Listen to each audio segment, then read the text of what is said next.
बोल बम बम बम बम बम जय श्री बोल बम बम बम बम बम जय श्री डीजे जब हम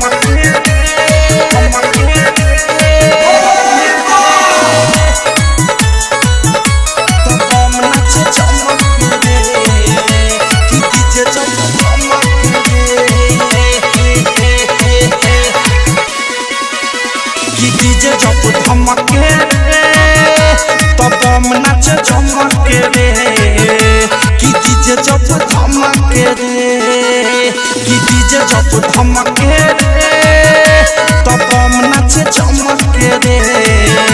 कि डीजे जब धमके रे बाजे भोला जी के गाना भोल सभे बाती भाना बोले ला नारा बोल बमके रे। ओए ऑपरेटर बंद गाना क्यों बंद कर रहे भाई? आप उनका मजाक किरकिरा हो गया, बीच में गाना नहीं बंद करने का, समझा क्या?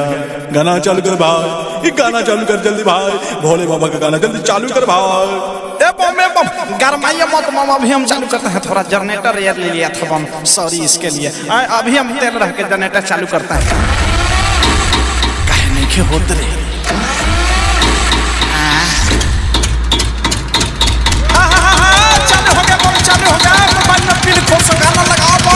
कि डीजे जब धमके तब बम नाचे चमके रे कि डीजे जब धमके रे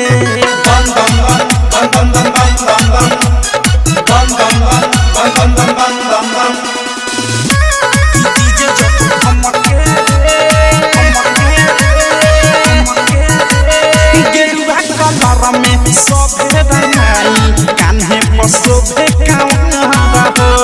नाचत गावत जस भोला नगरिया गुंजता सगर डगरा गुंजता सगर डगरा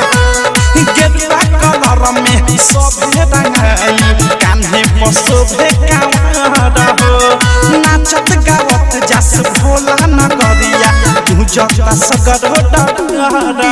माथे बांधी के पगरिया जो झड़ी के गगरिया भुला के सभे अपन गम के रे कि डीजे जब धमके रे तब बम नाच चमके रे कि डीजे जब धमके रे। बोल बम बम बम बम जय श्री बोल बम बम बम बम जय श्री कि डीजे जब धमके गाजा के नशा में सभे नशाई रोला कतावे मुँह हो भोला के भगती मन से चढ़ल बा बम लोग के रोमे रोम हो बम लोग के रोमे रोम हो गाजा के नशा में सभे नशाई रोला कतावे मुँह हो भोला के भगती मन से चढ़ल बा बम लोग के रोमे रोम हो राइटर के विशाल अनुराग जाता ये हो साल प्रेमी औधस बात साह खूबे चमके कि डीजे जब धमके तब बम नाच चमके रे कि डीजे जब धमके रे कि डीजे जब धमके तब बम नाच चमके रे कि डीजे जब धमके रे कि डीजे जब धमके तब बम नाचे चमके रे कि डीजे जब धमके रे बाजे भोला जी के गाना भोल सभे बाती भाना बोले ला नारा बोल बमके रे कि डीजे जब धमके तब बम नाचे चमके रे कि डीजे जब धमके रे। डायमंड रिकॉर्डिंग स्टूडियो छावड़ा दाना।